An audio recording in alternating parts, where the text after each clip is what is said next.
छठी मैया आई है कार्तिक मासे, लंगड़ा रोवे अछोदर, लंगड़ा रोवे अछोदर।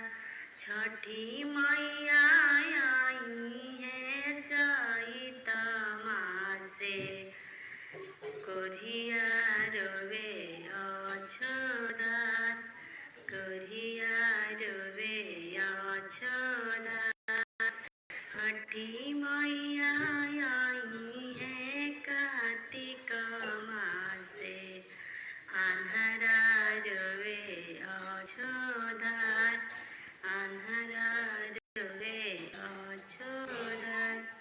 छठी मैया आई है चैत मासे, बाजिन रोवे अछोदर, बाजिन रोवे अछोदर।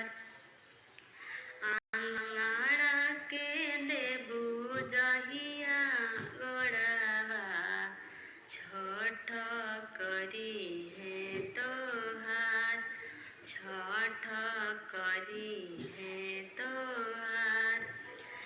आन्हरा के देबू जहिया अखिया, छठ करी है तोहार, छठ करी है तोहार।